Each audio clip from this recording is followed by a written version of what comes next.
Greetings, candlelit dinner goers. It's your host, the random weirdo from on the net, and I'm here to bring you a message. Currently, I just sat down on the park bench and just got to thinking. Just thought I should tell you that art is a reflection of life, you know? And I really find that fascinating. Art, or any media for that matter,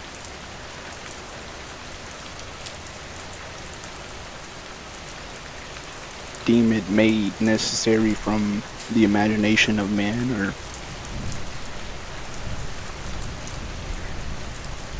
coming from a place of love, you know, in the heart space, in the brain. Is it orchestrated by hand, not automated by computer? It's a reflection of life. Art is truly beautiful, and art is important. And art can be anything. It can be audio-based art. It can be physical art. It can be digital art. It can be written art. Art is art, and there's many branches that spring off of those different labels of art that I just mentioned. Art is art, and art is beautiful. Even things on the internet it can be considered art.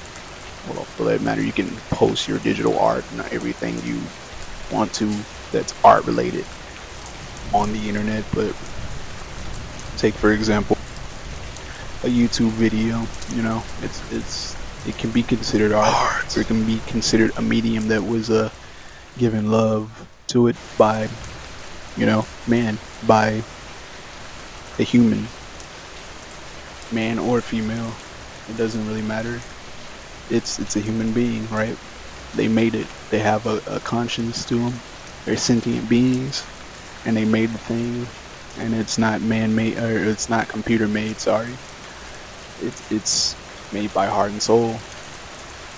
So it's a form of medium that also, you know, reflects life.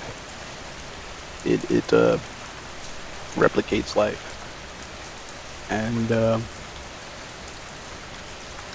I just find that interesting because I look at my art and I can see myself in my art, like the creatures and the characters that I make.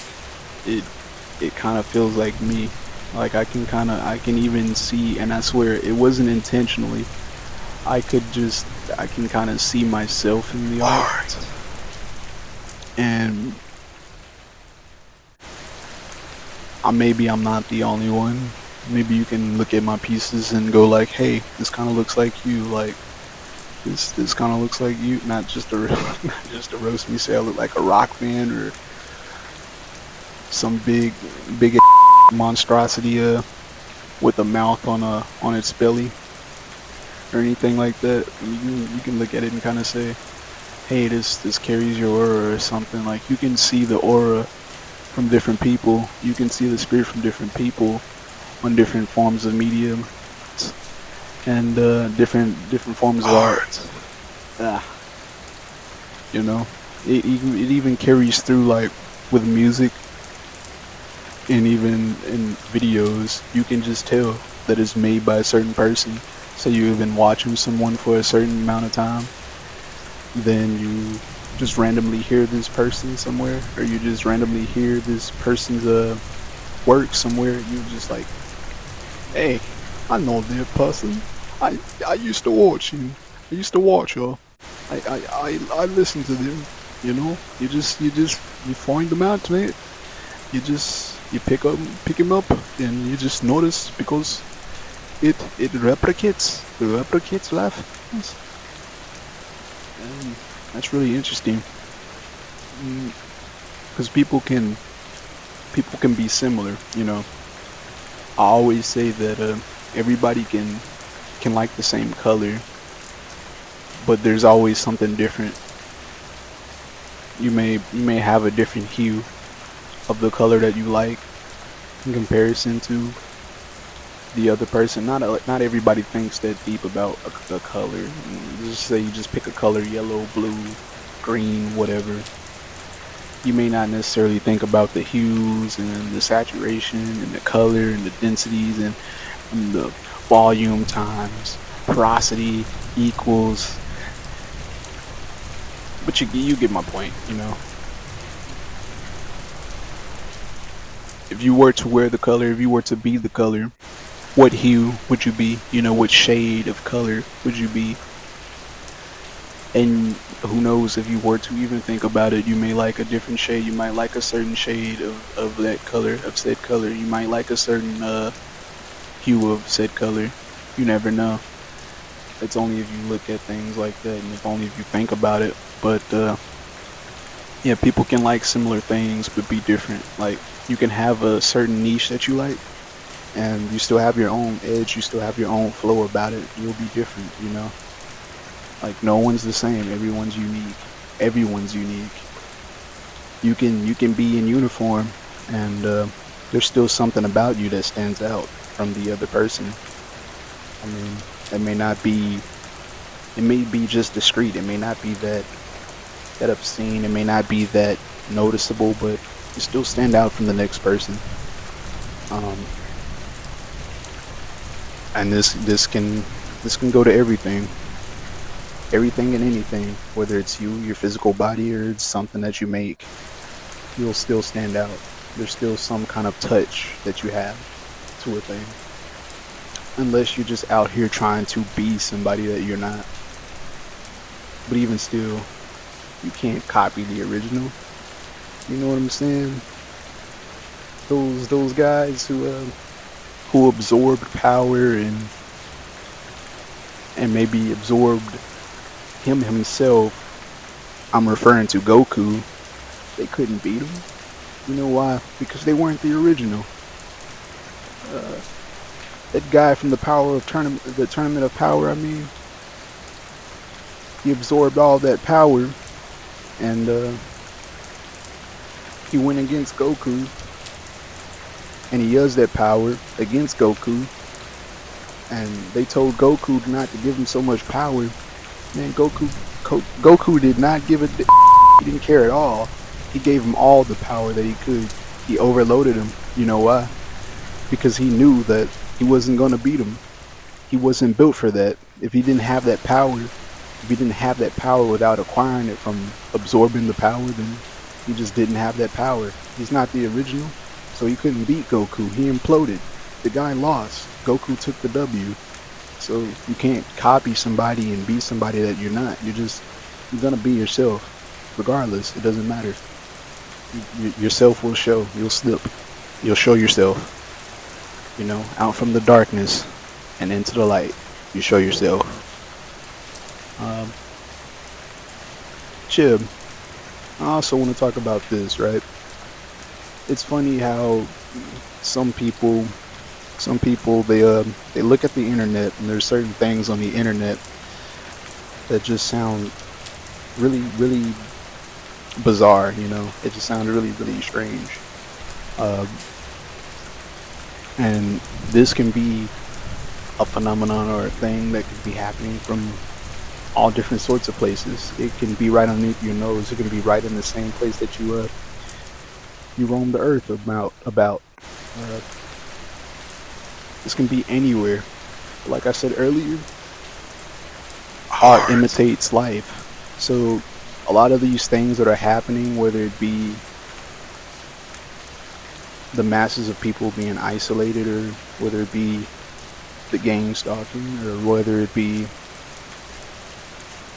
unemployment and people checking out mentally and all this other stuff. This stuff is real. It's real. It's just people putting their experiences of it on the internet and their take on it on the internet. Some people they may be in the situation that they think they are in, but they may not actually be in it. They may not have just taken in the experiences and just sort of applied it to themselves, and perhaps they ended up in this scenario that's exactly alike, you know? But either way, it's real, you know? Not everybody is going through the exact same thing, but humans are humans. You know, people are people, so people can eventually have a similar experience or an exact experience for that matter. So this stuff is definitely real, and some people just don't get that, and they blindly are the ones who are they're blindly the ones who are ramping up BS when it comes down to some of the problems that we're going through as people today. They're just blindly being the ones who are escaping it.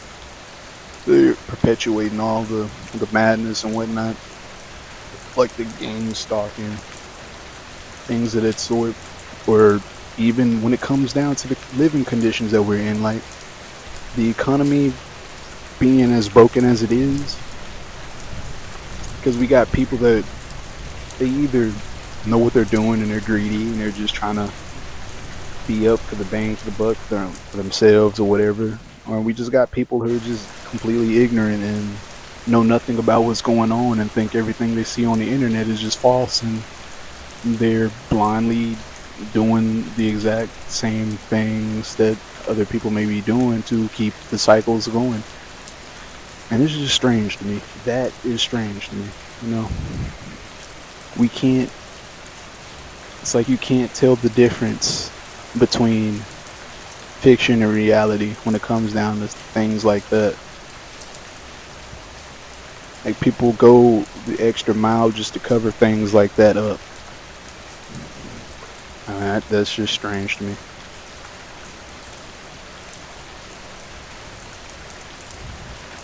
All I know is, when it comes down to that, I take in what I take in, and I don't believe everything.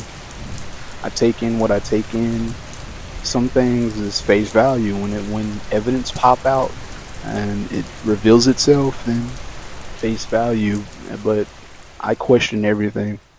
I don't just sit around and just take something. And I'm someone who always changes. I change my mind. I'm always doing something different. You know, I question everything. I don't just believe everything. Got that childlike wonder when it comes down to things. I don't just believe in anything. I don't believe in Santa Claus. You know, just because a huge chunk of population says Santa Claus exists, I don't believe in that. Okay. No elves, no tooth fairy, none of that. None of that. Nah, I gotta see it. I gotta see it to believe it. I'm also a fanatic for seeing and believing it. You know, I like the paranormal, and I've had my paranormal occurrences. Um, I've dealt with a lot of paranormal things growing up. Um, I definitely believe in the paranormal, and I think when it comes down to the paranormal side of things, spinning off, I guess we're spinning off topic, but when it comes down to paranormal things, it has something to do with the spiritual realms, and it has something to do with our minds. I definitely believe in that. By the way, one of these videos I said I'm not necessarily spiritual, but nah, I think I am. I don't want to necessarily label it, but I think I am spiritual because everything that I deal with ties to the spiritualness of life, you know, ties to the spiritual side of the world. So I'd say I'm spiritual, but I don't want to label it. It just is what it is. Yeah. There's things that we can't comprehend, and when you're a kid, you don't really have like you. It's like there's certain doors you have open when you're a kid or when you're younger that aren't closed due to the fact that you haven't really walked through those doors of life. So you'll be open to all different types of things that seeing realms of different you're type of probably not supposed to be like seeing. take for instance shadow figures. Like this stuff is real. I have many accounts of the paranormals, you know, things that happen that are paranormal, like seeing apparitions just appear like a couple of legs walking just aside of me amongst the light of the TV. I'm in the living room, I'm coloring next to my cousins, and even my cousins that were with me then, they seen it too. We all ran to the back. We all ran to the back where the adults were. Like the stuff is real, but it all has something to do with our brains, and it's like we're missing something. But I'll talk about that some other time. That's it for now. Peace.